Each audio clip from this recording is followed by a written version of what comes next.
हरिद्वार वृंदावन जाने में बहुत सोचता है कैसे टाइम निकालूं।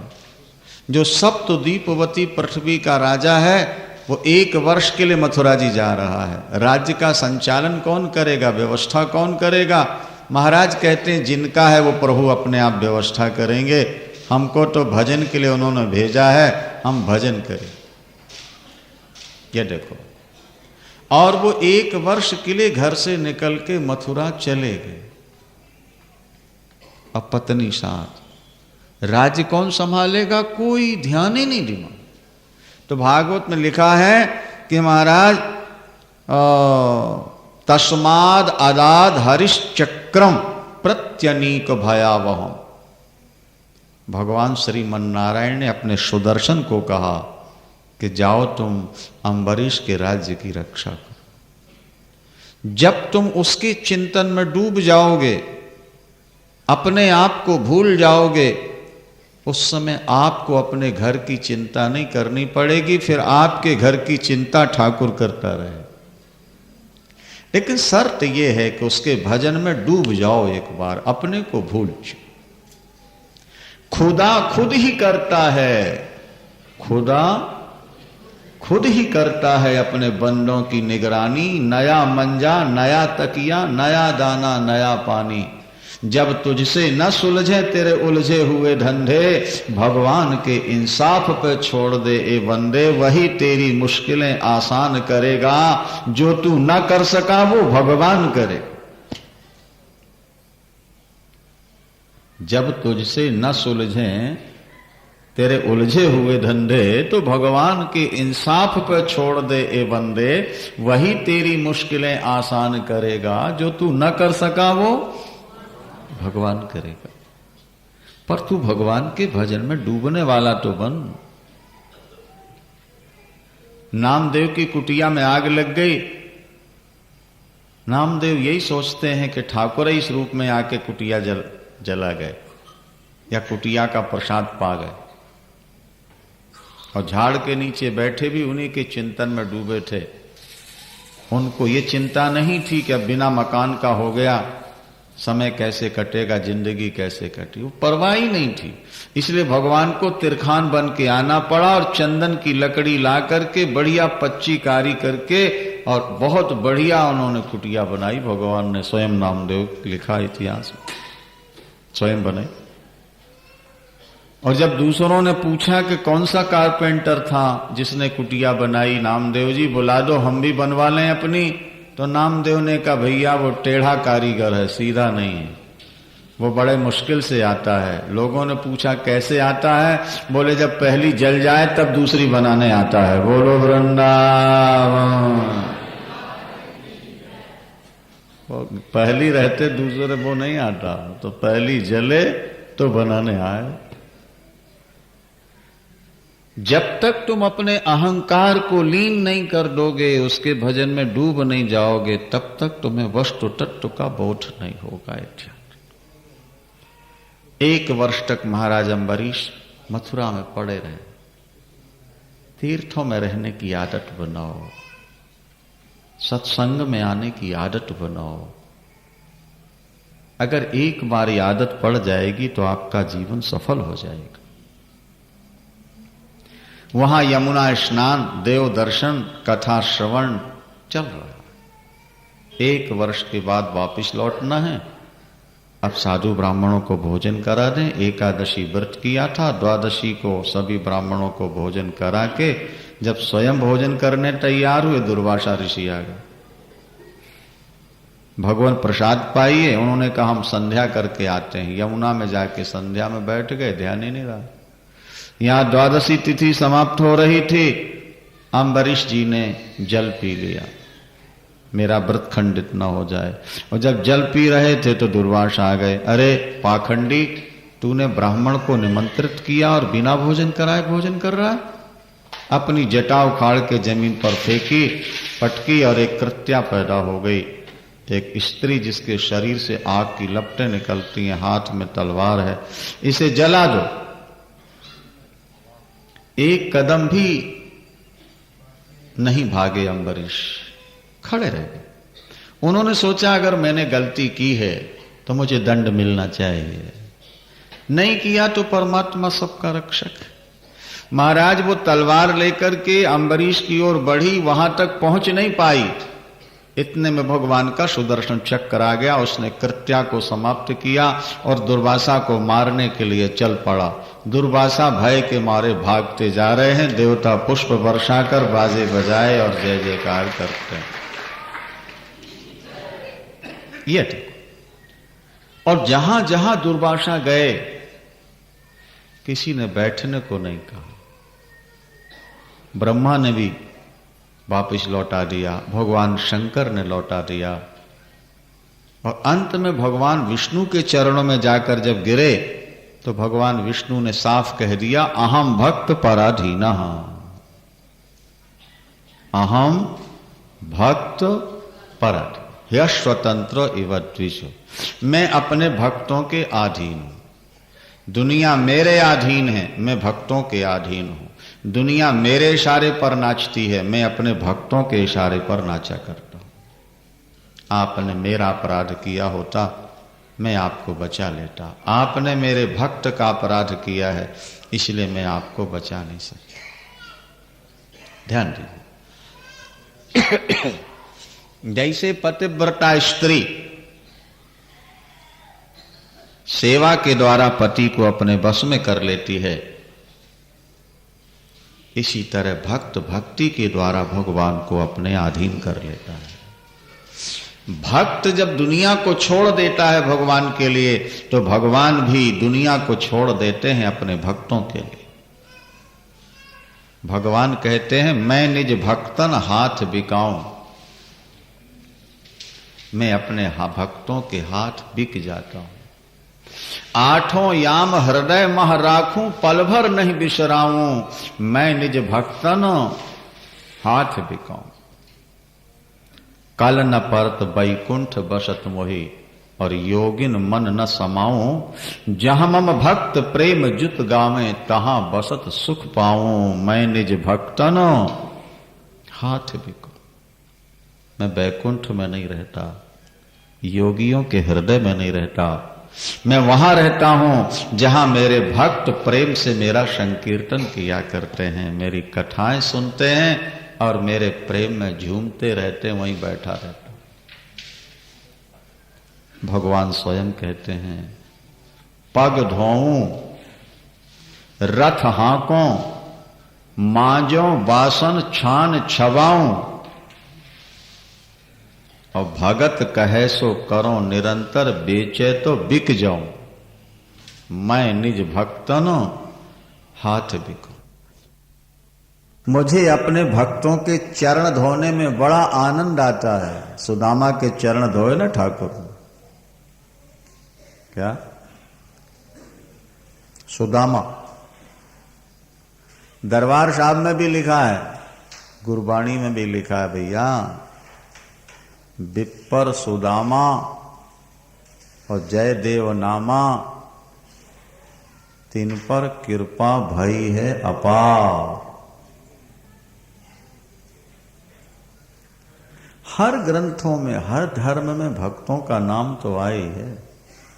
विप्पर सुदामा, जयदेव नामा, एक जयदेव कवि हुए ना भगवान के बड़े भक्त, तीन पर कृपा भई है अपार, ठाकुर ने कृपा की। पग धोऊं, भगवान कृष्ण कहते हैं मैं अपने भक्तों के चरण धोता हूं। रथ हाँकों,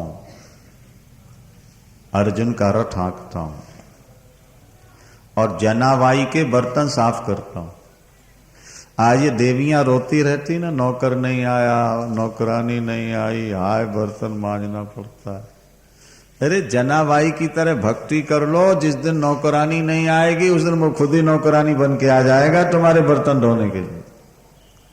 जनाबाई आश्रम में रहती थी, सभी साधु संतों की सेवा करना, सबके कपड़े धोना, बर्तन साफ, और वो गीत गाती रहती थी, भगवान के गीत, अभंग गाती थी। महाराष्ट्र में अभंग बोलते हैं जैसे अपने गीत बोलते हैं।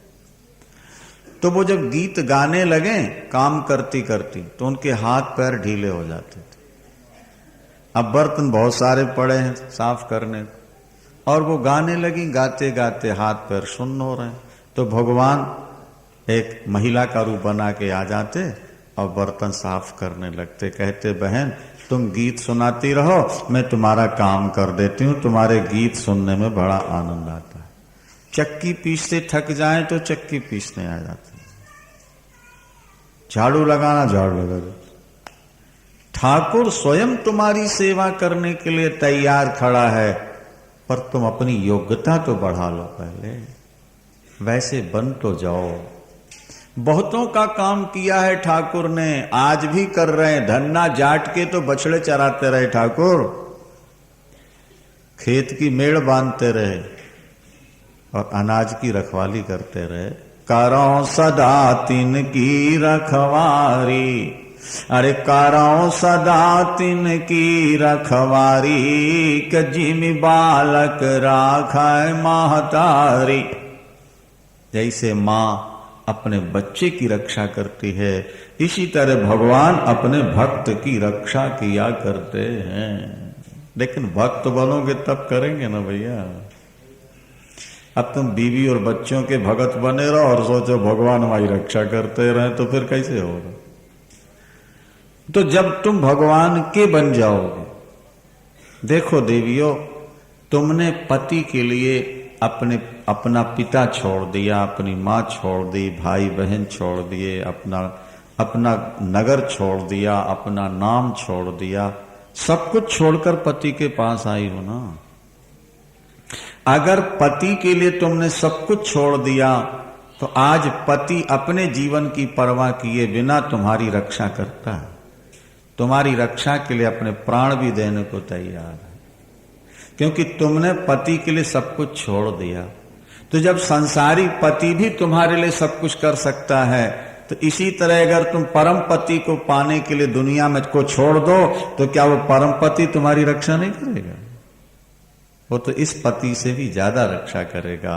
लेकिन जैसा विश्वास तुमने इस पति पर किया, इसी तरह का विश्वास परम पति पर कर लो, तुम्हारा बेड़ा पार हो जाए। लेकिन दुख की बात यही है कि व्यक्ति धोखा देने वालों पर विश्वास करता है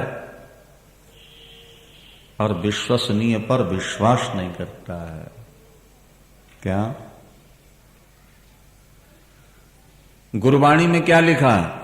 जो दिखे सो चालनहार, जो दिखे सो चालनहार। जो दिख रहा है वो जाने वाला है, और तासंग लपट रहो अंध अंधार, और जाकी सेवा नवनिधि पावे, तासन मूढ़ा मन नहीं लावे। जिसकी सेवा से अष्ट सिद्धियां नौ निधियां मिल सकती हैं, उस प्रभु की सेवा में यह मन नहीं लगाता। हमारे शास्त्रों में लिखा है, स्वल्प पुण्य बताम राजन विश्वासो नहीं बजायते। जिसके पुण्य कम होते हैं, पाप ज्यादा होते हैं, उसे ईश्वर पर विश्वास नहीं हुआ करता। ईश्वर की सत्ता पर उसको विश्वास नहीं, और विश्वास करेगी अभी तो 1%, 2%, 10%, 100% विश्वास नहीं करता।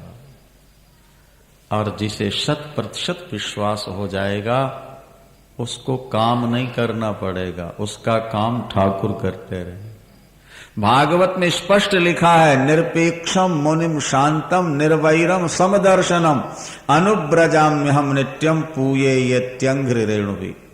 भगवान कृष्ण उद्धव से कहते हैं, जो भगत, जो संत निरंतर मेरा चिंतन करते हैं, चलते फिरते भी मेरा स्मरण करते हैं, दुनिया में किसी से बैर नहीं करते, किसी से कुछ इच्छा नहीं रखते, वो जब चलते हैं तो मैं उनके पीछे पीछे चला करता हूं।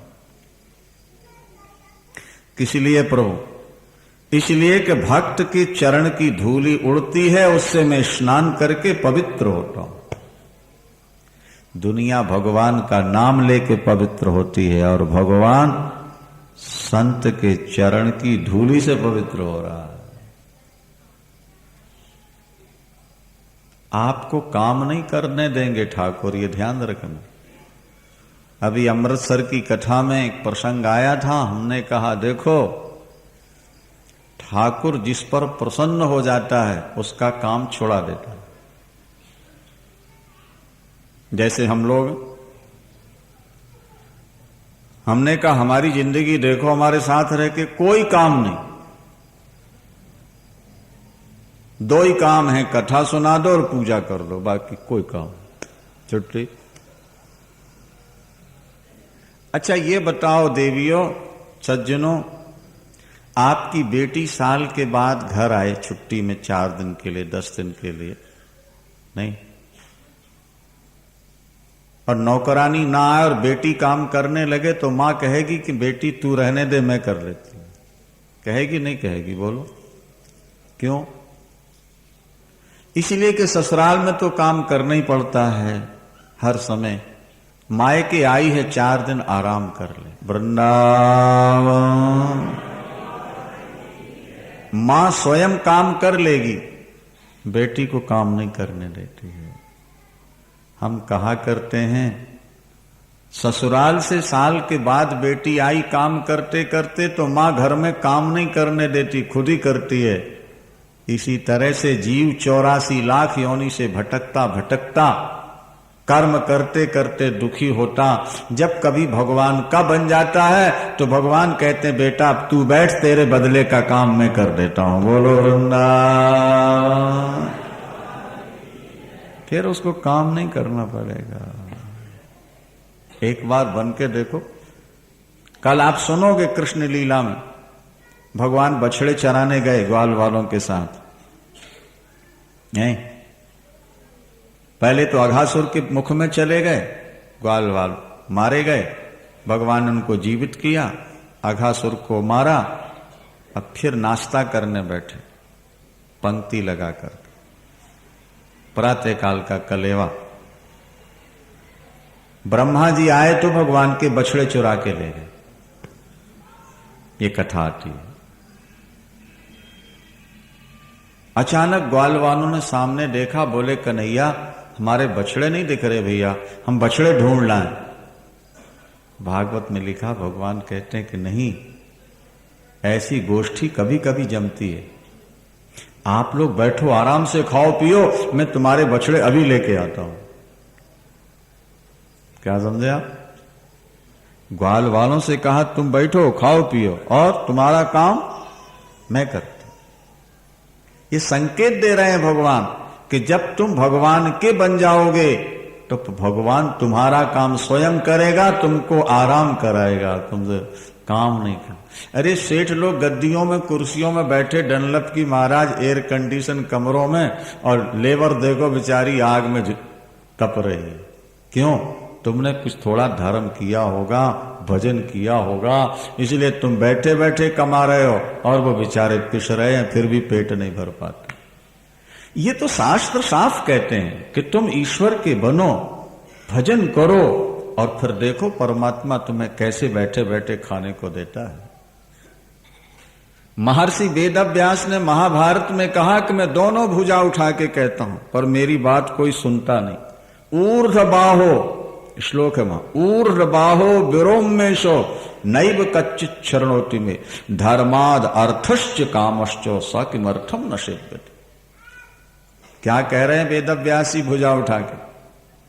ए संसार के लोगों, तुमको धन चाहिए,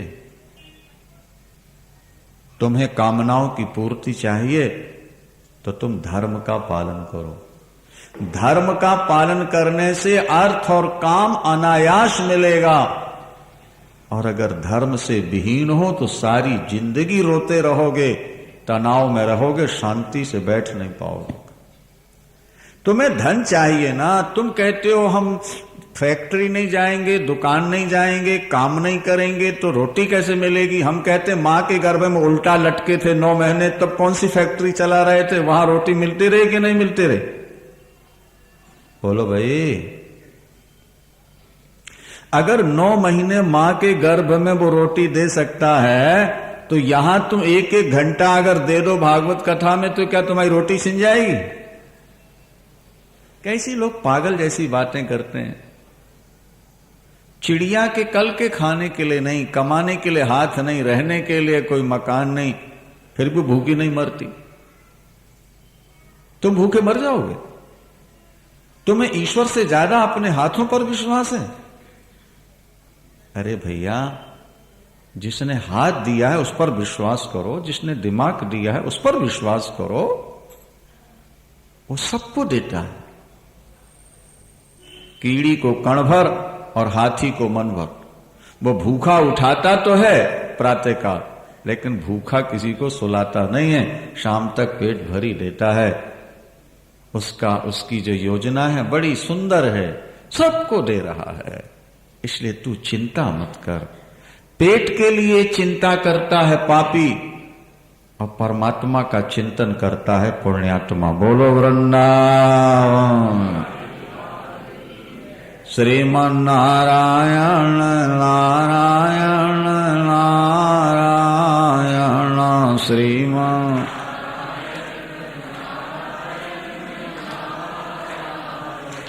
भज मन नारायण नारायण नारायण भज मन।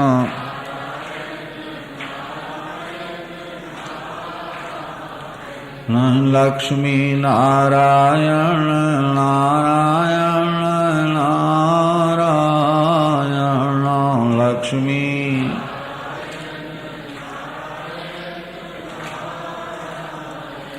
नारायण जी ने कहा, अगर तुम अपनी रक्षा चाहते हो अम्बरीश, दुर्वासा जी, तो अम्बरीश के पास जाओ। मेरा भगत चाहेगा तुम्हें बचा देगा, मैं तुम्हें नहीं बचा सकता।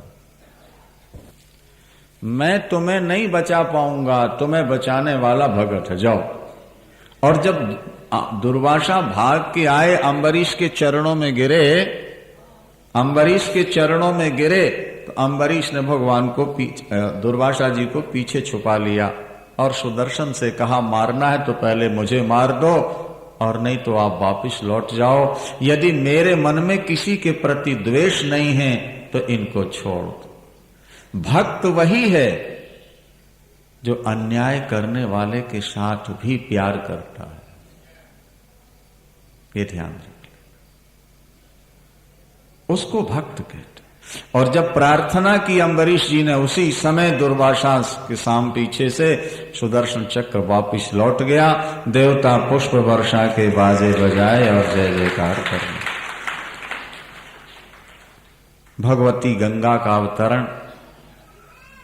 राजा सगर के पुत्र कपिल मुनि की क्रोधाग्नि से जलकर राख हो गए थे, और तब उनके सगर के पोते अंशुमान ने जाकर के प्रार्थना की थी कि हमारे पितरों का उद्धार कैसे होगा। तो कपिल भगवान ने कहा था, गंगा ले आओ, गंगा। बिना गंगा के पापियों का उद्धार नहीं होगा। बोलो गंगा मैया की।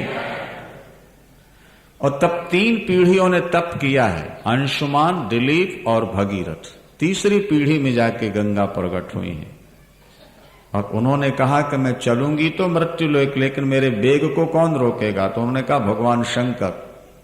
फिर पापी मुझ में पाप ढोएंगे तो पाप से मैं भर जाऊंगी।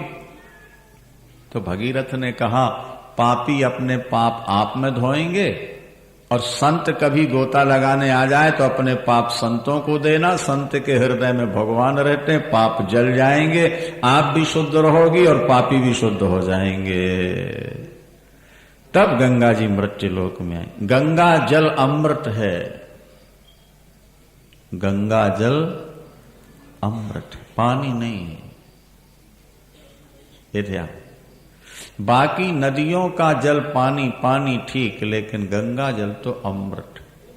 और आपको बड़ा आश्चर्य होगा सुनकर के कि अकबर जीवन भर गंगा जल ही पीता रहा। वो दक्षिण गया है तो भी गंगा जल 7 ऊंटों पर लद के जाता था।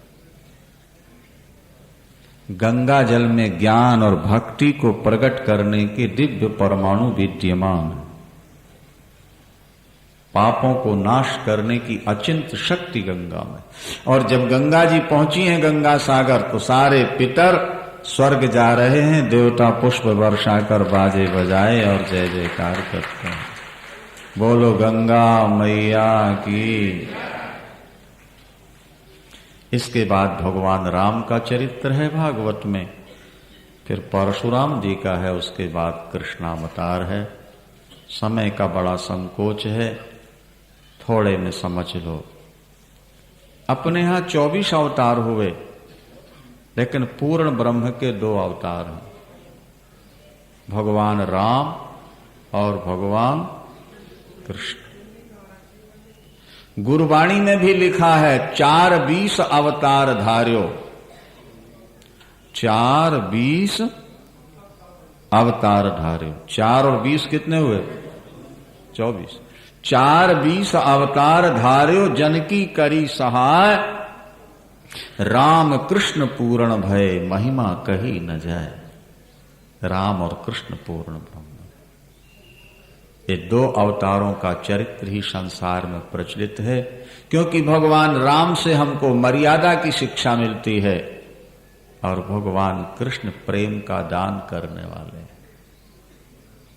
कुछ लोग कहते हैं भगवान कृष्ण की लीलाएं शास्त्र के विरुद्ध हैं।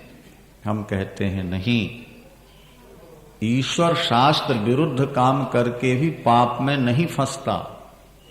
ईश्वर को पाप नहीं लगता, उसके ऊपर शास्त्र का कोई बंधन नहीं होता। रामावतार लेके भगवान ने शास्त्र की मर्यादा स्थापित कर दी एक अवतार में। अगर मर्यादा की शिक्षा लेनी है तो भगवान राम से। जो भगवान राम की मर्यादा जीवन में उतार लेता है, उसको भगवान कृष्ण का दिव्य प्रेम प्राप्त होता है। पहले जीवन को मर्यादा के सांचे में ढाल लो राम की कथा सुन के, उसके बाद कृष्ण का प्रेम प्राप्त कर ले। जब तक तुम राम की मर्यादा जीवन में धारण नहीं करोगे, तब तक तुमको कृष्ण का प्रेम नहीं मिल पाए। ये समझ, राम की मर्यादा क्या है? रामायण पढ़ो और सुनो और विचार। राम का हर कदम धर्म के अनुरूप होता है। वे प्रातः काल उठकर माता पिता को कैसे प्रणाम करते हैं? प्रातः काल उठ के रघुनाथा, प्रातः काल उठ के रघुनाथा, कि मातु पिता गुरु नावै माथा। ये करो, प्रातः काल उठो, घर के बुजुर्गों को प्रणाम करो। देखो तुम्हारे घर में कैसा स्वर्ग उतर आता है। पिता पुत्र को प्रणाम करे, छोटा भाई बड़े भाई को प्रणाम करे, बहू सास को प्रणाम करे, पत्नी पति को प्रणाम करे। प्रातः काल उठ करके थोड़ा करके तो देखो, घर में कैसा सामंजस्य बन जाता है। भाई भाई मिलकर भोजन करो। तुम्हारी दुकान अलग हो गई है, तुम अलग हो चुके हो, लेकिन बैठ के साथ में खाओ पियो, प्यार बना रहेगा। अनुजन संजुत भोजन करही, मातु पिता आज्ञा अनुसरही। भाइयों के साथ भोजन करते हैं हम। ये करने वाली बातें हैं हमारे आप। कोई भी काम करना हो, माता पिता की आज्ञा लेते हैं, उनसे आदेश लेके करते हैं। माता पिता की आज्ञा कभी टालते नहीं रहो। रात्रि में पता लगा कि पिताजी युवराज पद दे रहे हैं, अब प्रातःकाल पता लगा कि वनवास हो गया, लेकिन राम मुस्कुराते रहे और मुस्कुराते हुए राम जा रहे। बोलो सियावर रामचंद्र। राम जा रहे हैं, मुस्कुराते हो। माता पिता गुरु की आज्ञा का पालन कैसे करना है, पति और पत्नी में व्यवहार कैसे होना है, भाई भाई में व्यवहार कैसे होना है, राजनीति राजा बन करके प्रजा से प्यार कैसे करना है, ये सब कुछ आर्थिक सामाजिक वैयक्तिक नीतियां भगवान राम के चरित्र से हम प्राप्त कर सकते हैं। भगवान राम का चरित्र परम पावन है। बोलो सियावर रामचंद्र। परशुराम जी का भी अवतार हुआ है। परशुराम जी ने दुष्ट क्षत्रियों का संहार किया है। शरीर में अगर अंगुली में कैंसर हो जाए तो उसे कटाने में संकोच नहीं करना। जब बहुत ज्यादा पापी दुनिया में पैदा हो जाते हैं और अपने पाप से नहीं मुड़ते तो उनको मारने में पाप नहीं लगता। परशुराम जी ने ये स्वरूप बताया। इसके बाद भगवान कृष्ण का अवतार है। अब हम आपको संक्षेप में कृष्ण अवतार सुनाते हैं। आप लोग बहुत शांति से बैठ कर श्रवण करेंगे। श्री कृष्ण गोविंद हरे मुरारे, हे नाथ नारायण। श्री कृष्ण गोविंद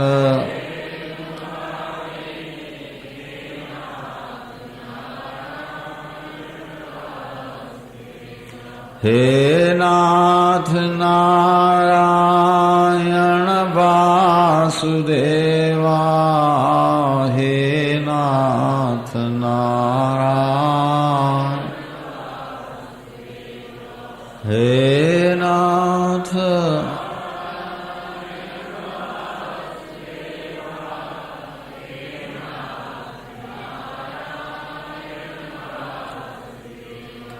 श्री कृष्ण गोविंद हरे मुरारे,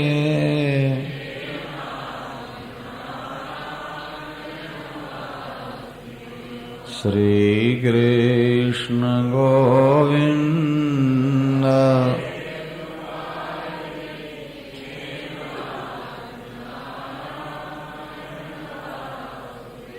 श्री बांके बिहारी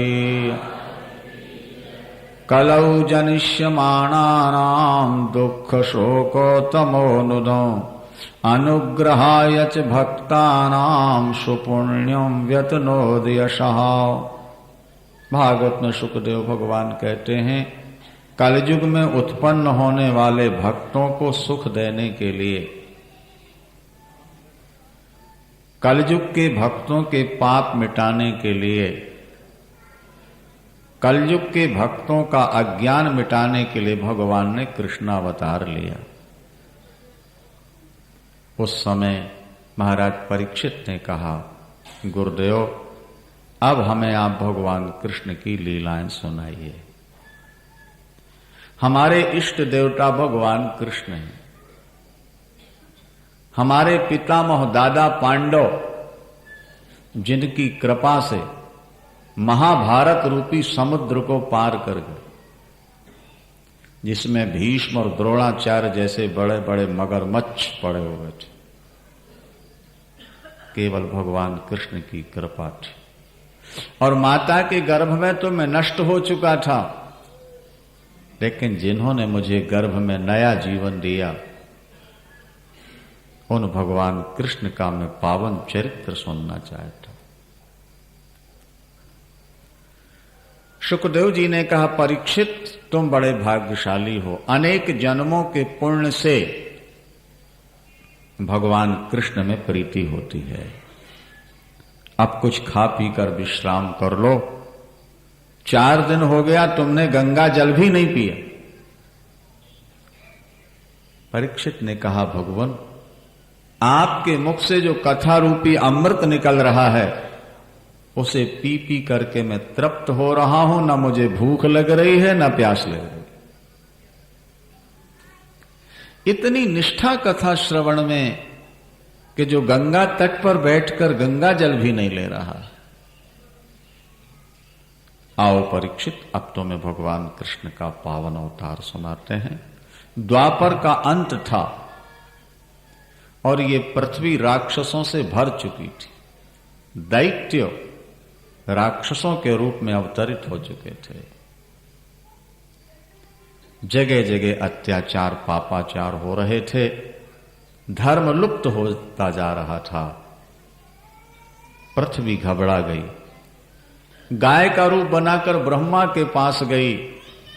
ब्रह्मदेव से कहा कि मुझे बचाओ, यदि ये पापी मेरे ऊपर इसी तरह पाप करते रहेंगे तो मैं नीचे चली जाऊंगी, जल के अंदर, पाताल। इन पापियों का भार सहन नहीं होता।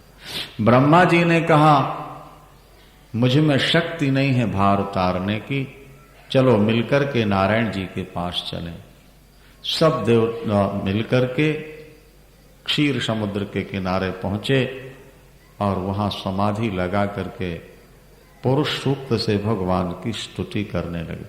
गिरम समाधौ गगने समीरितां निशम्य वेदास्त्रिदशानुवाचः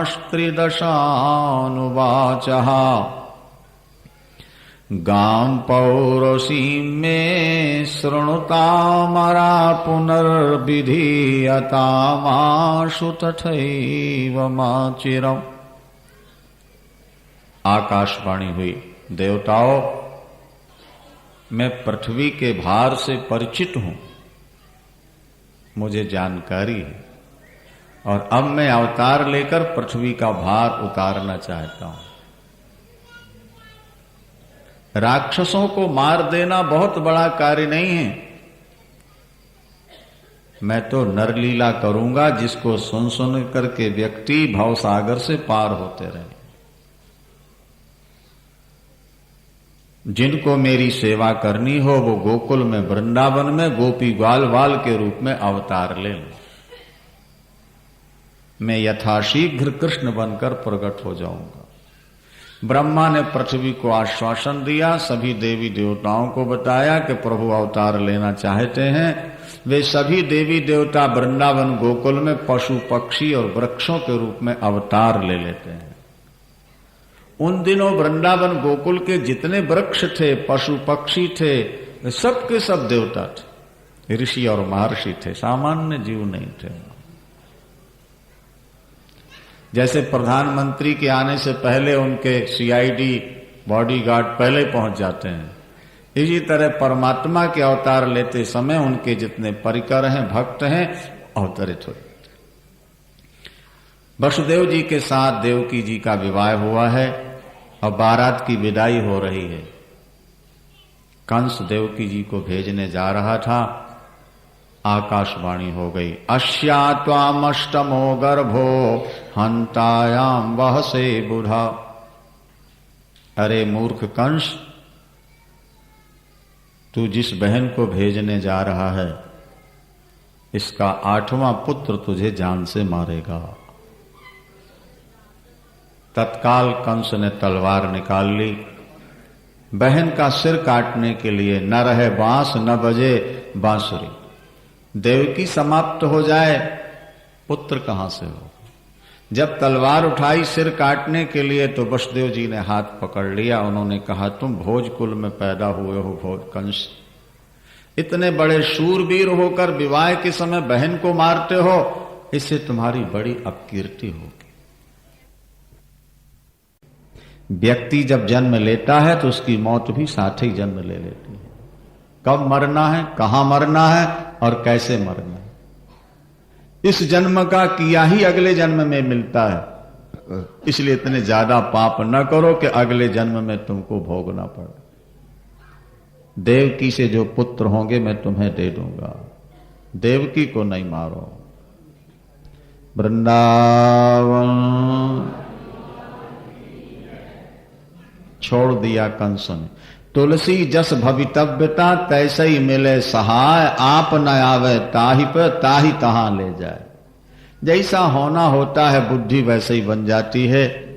एक पुत्र महलों में पैदा हुआ और वसुदेव जी देवकी की गोद से छीनकर कंस के पास ले गए। लो भोजराज, ये है तुम्हारा शिकार। कंस ने कहा वसुदेव तुम बड़े सत्यवादी हो, अरे पुत्र स्वयं ले आए तुम। मैं तो सोचता था कि बुलवाना पड़ेगा। अच्छा इसको वापस ले जाओ, इससे कोई खतरा नहीं है। 8वां पुत्र लाना, उसे मारूंगा। अभी वसुदेव जी वापस लौटे ही थे, देवर्षि नारद आ गए। उन्होंने आग लगा दी। उन्होंने कहा अरे कंस, वो किसी भी गर्भ से प्रकट होकर 8वां सिद्ध कर देगा। बड़ा नटखट है वो। यहां के वहां के गणित में बड़ा अंतर है, नहीं? जैसे अमेरिका और तुम्हारे देश के रुपयों में अंतर है ना, ऐसे ही वहां भी एक पुष्प लेके गिना दिया, यहां से गिनो तो ये 8वां, यहां से गिनो तो ये 8वां, ऐसे चक्कर दिला दिया। बोले वो किसी भी गर्भ से प्रकट होकर 8वां सिद्ध कर देगा। और 84 कोष ब्रज में इस समय जितने पैदा हैं सब देवता हैं, इनमें मनुष्य नहीं है कोई। और तू पहले था कालनेमी, तो तुझे मारा विष्णु ने, अब तू बना है कंस, तो वो आ रहा है बन के कृष्ण। अपने बचने का उपाय कर ले। इतना कह के नारद चले गए। तत्काल पुत्र को बुलवा करके वसुदेव जी के मार दिया। वसुदेव देवकी को हथकड़ियां बेड़ियां डाल के जेल में बंद। पिता ने विरोध किया, पिताजी को भी जेल में डाल दिया। 6 पुत्र पैदा हुए और पैदा हो करके समाप्त होते, मारते गया वसुदेव 6 को। 7वें गर्भ में बलराम जी आए। ध्यान से सुनना, बलराम जी पहले जन्म के लखनलाल, त्रेता के लक्ष्मण, द्वापर में बलराम। त्रेता में छोटे भाई थे, इसलिए प्रभु ने द्वापर में बड़ा भाई बनाया। प्रभु बड़े दयालु हैं। आप प्रभु की सेवा करोगे तो जब तक वो आपकी सेवा न कर लें उनको संतोष नहीं होता। लखन ने मेरी सेवा की त्रेता में, इसलिए द्वापर में मैं बलराम के रूप में लखन की सेवा करूंगा। मेघनाद के लिए वरदान था कि 12 वर्ष नारी निद्रा का जो त्याग करेगा वही मेघनाद को मारेगा। तो लखनलाल ने 14 वर्ष के लिए 3 चीजें छोड़ दी थी, नारी, निद्रा और भोजन। 14 वर्ष लखनलाल जी ने भोजन नहीं किया, कंदमूल फल भी नहीं खाए। जब प्रभु राम आकर के सिंहासन पर बैठ गए हैं, तब महर्षि वशिष्ठ ने कहा, लखन तुम्हारा संकल्प पूरा हुआ बेटा, अब भोजन करो 14 वर्ष बाद। तो भगवान राम ने कहा, गुरुदेव लखन ने पत्नी छोड़ी, निद्रा छोड़ी, ये तो मान लूं, पर भोजन छोड़ा कैसे मानूं, क्योंकि मैं तो पहले कंदमूल फल लखन को देकर तब खाया करता था। लखन से पूछा तो लखन ने कहा, प्रभु आप देते थे, मैं लेकर के आपका ही नाम लेके अयोध्या भेज देता था। और मैंने प्रतिज्ञा की थी कि अगर मैं प्रभु का सच्चा भक्त हूं और मेरे राम ईश्वर हैं तो ये फल सड़ना नहीं चाहिए। जब रावण मर जाएगा और सिंहासन पर बैठ जाएंगे प्रभु, तो फिर ये फल खाऊंगा। अभी रखे हुए, जाके देखा है गुदाम में पूरे रखे हुए थे, सब डोने के डोले डोस, कोई सड़ा नहीं। 4 डोने कम थे। पूछा 4 कम क्यों हैं, तो बताया कि 14 वर्ष में 4 दिन प्रसाद नहीं मिला। पहला दिन जब पिताजी वनवास हुआ, दूसरा पिताजी की मृत्यु, तीसरे सीताहरण, और चौथे दिन जब मुझको शक्ति लगी थी तब मुझे प्रसाद नहीं मिला। तो भगवान ने प्रतिज्ञा कर ली थी कि अब तुम्हें बड़ा भाई बना के सेवा करो। 7वें गर्भ में बलराम जी आए। भगवती दुर्गा से कहा, निकाल के रोहिणी के गर्भ में डाल दो और कलयुग में तुम्हारी पूजा होगी। बोलो सांचे दरबार की। भगवती की पूजा करने वाला कभी दुखी नहीं होता। 8वें गर्भ में भगवान कृष्ण आ गए। अब जेल के पहरे कड़े कर दिए गए, ताले जड़ दिए गए, सोल्जर सिपाहियों को सावधान कर दिया गया। आज कंस ने जाके देखा, देवकी अम्बा के रोम रोम से प्रकाश निकल रहा था, क्योंकि परमात्मा उनके अंदर है। समझ गया ये पहले भी गर्भवती हुई है, लेकिन इतनी सुंदरता नहीं थी।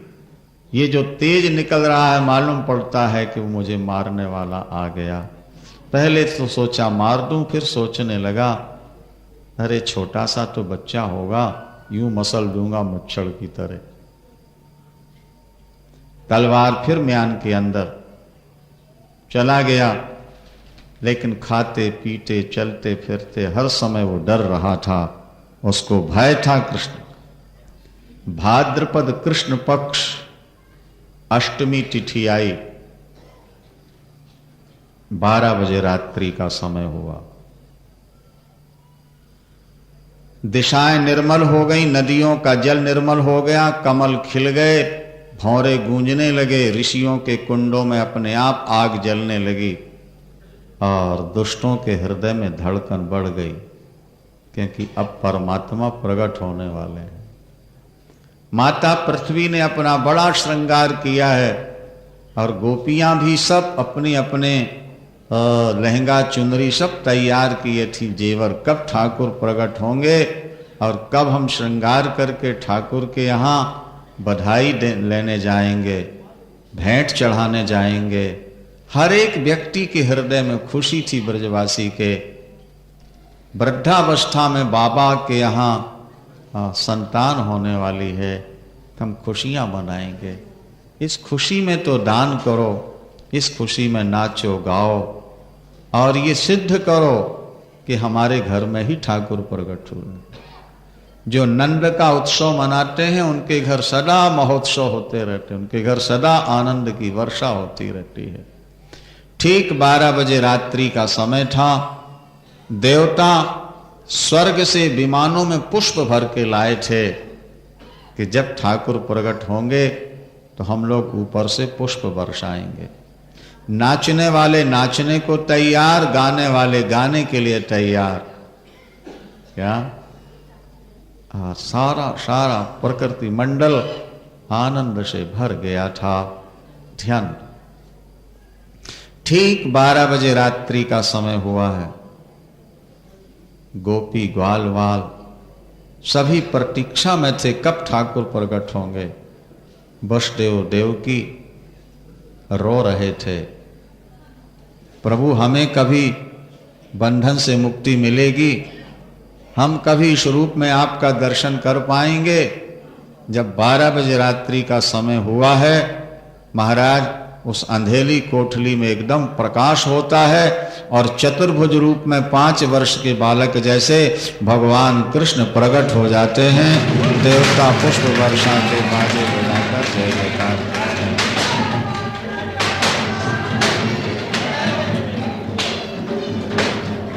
श्रीमन नारायण नारायण नारायण श्रीमान।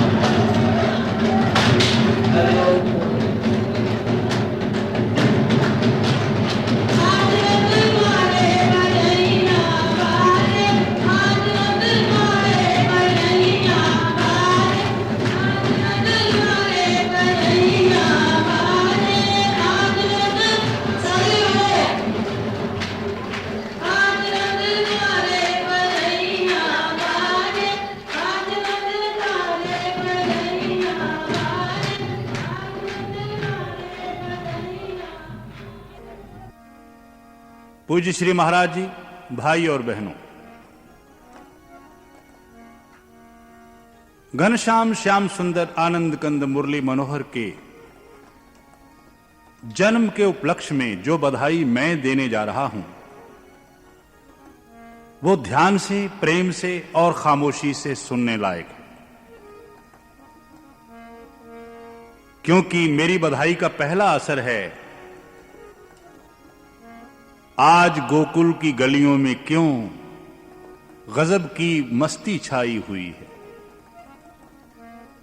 लेकिन दूसरा एक और असर भी है जो आप बाद में देखेंगे। आइए मेरे साथ शामिल हो जाइए, ध्यान से सुनिए, श्रद्धा से बैठिए और प्रेम से बोलिए, बोलो वृंदावन बिहारी लाल की जय। आज गोकुल की गलियों में क्यों अजब सी मस्ती छाई हुई है। आज गोकुल की गलियों में क्यों अजब सी मस्ती छाई हुई है। आज गोकुल की गलियों में क्यों अजब सी मस्ती छाई हुई है। जन्म भर के गरीबों ने भी अपनी पूंजी लुटाई हुई है।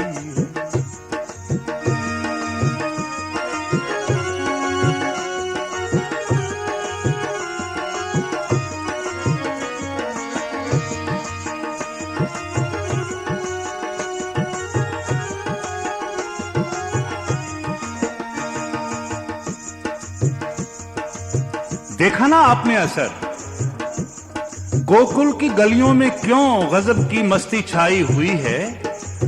आज जन्म भर के गरीबों ने भी अपनी पूंजी लुटाई हुई है। गरीबों के पास जो कुछ था न्योछावर कर दिया, लुटा दिया यशोदा के लाल के सिर पर वारना करके। क्यों? दुनिया भर का जो मालिक है वो, दुनिया भर का जो मालिक है वो, मां की गोदी से नीचे ना उतरे। देखिए, ये भी एक रंग है बधाई का। आप तो बस ध्यान से सुनते जाइए, अभी दीदार हो जाएंगे श्याम सुंदर के। दुनिया भर का मालिक है, लेकिन बाल लीला की पराकाष्ठा है। दुनिया भर का जो मालिक है वो, मां की गोदी से नीचे ना उतरे। दुनिया भर का जो मालिक है वो, मां की गोदी से नीचे ना उतरे। गजब ये है इसी ने ही तो सारी सृष्टि उठाई हुई है। आज वो कुल की गलियों में क्यों गजब की मस्ती छाई हुई है।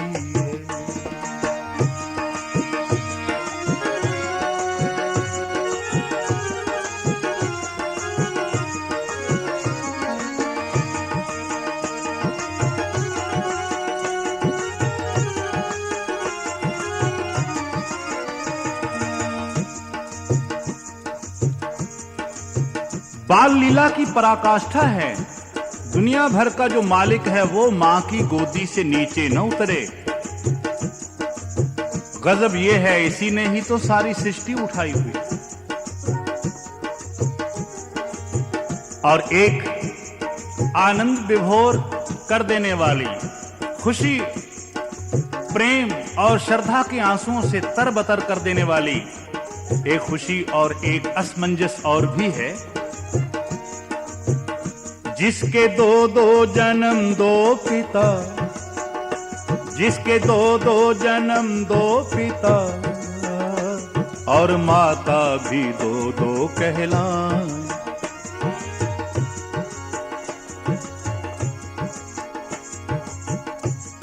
आपको मालूम है, एक ही रात में भगवान घनश्याम श्याम सुंदर के दो जन्म, दो पिता, दो माताएं, दो जन्म स्थान और जन्म के ऊपर दो तरह का असर। एक तरफ यशोदा मां की खुशियों का अंत नहीं है, तो दूसरी ओर देव की मां के आंसुओं का भी अंत नहीं है।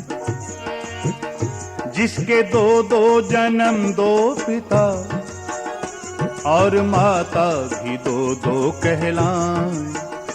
ऐसे अद्भुत कृष्ण सांवरे को देखने दुनिया आई हुई।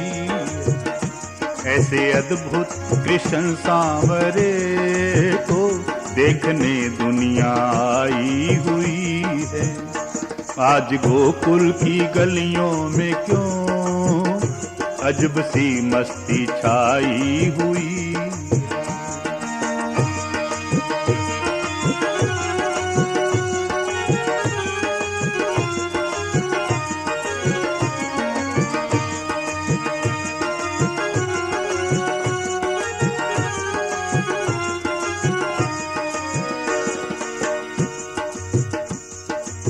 ये छोटा सा हाल कमरा और बैठे हुए कुछ हजार लोग। लेकिन जब आपने देखा स्वामी जी ने घोषणा की, भगवान आनंद कंद बांके बिहारी ने मां देवकी की कोख से जब जन्म लिया, देवताओं ने पुष्प बरसाकर अपनी प्रसन्नता प्रकट की, तो इस हाल कमरे का फर्श एकदम फूलों से भर गया। लेकिन मेरा कहना तो कुछ और ही है। आज फूलों की झड़ियां लगी, आज फूलों की झड़ियां लगी हैं, अर्श पर भी यहाँ फर्श पर भी आज फूलों की झड़ियां लगी हैं। अर्श पर भी यहाँ फर्श पर भी जिसको समझे नहीं सोमनाथ, ऐसी लीला रचाई हुई है। जिसको समझे नहीं सोमनाथ, ऐसी लीला रचाई हुई। आज गोकुल की गलियों में क्यों गजब की मस्ती छाई हुई है। जन्म भर के गरीबों ने भी अपनी पूंजी लुटाई हुई है। अपनी पूंजी लुटाई हुई है। अपनी पूंजी लुटाई हुई है। बोल बांके बिहारी लाल की जय।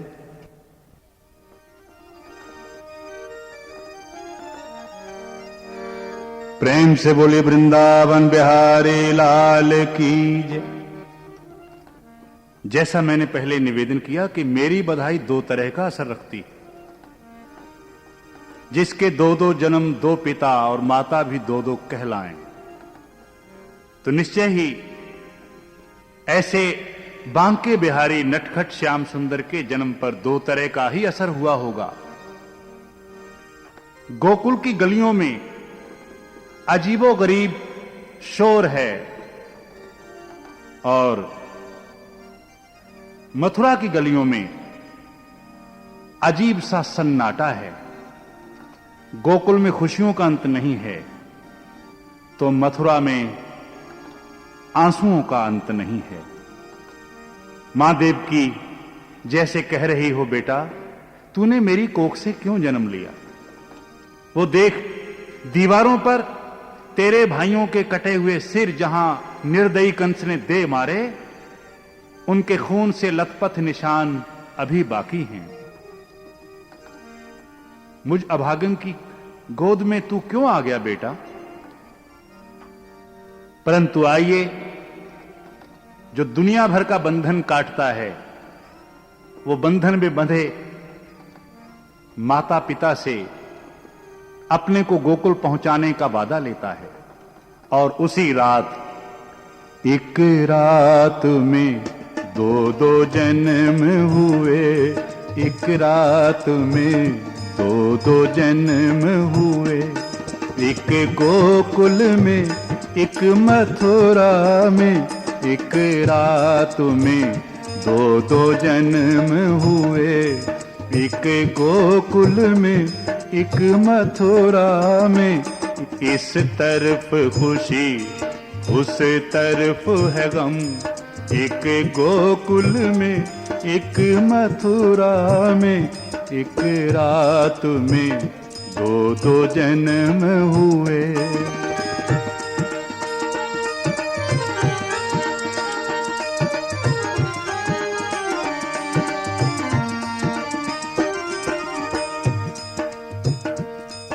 गोकुल के कृष्ण पर फूल चढ़े, मथुरा के कृष्ण पर आंसू गिरे।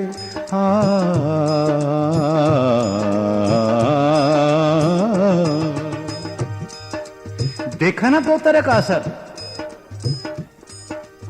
गोकुल की गलियों में खुशियों का अंत नहीं है। गोकुल में खुशी घर घर बांटी, मथुरा में गीत दुख दर्द भरे। तो मथुरा की गलियां सुनसान हैं, वीरान हैं। मां देवकी का दिल रो रहा है, बेटा क्यों मेरी कोख से पैदा हो गया तू?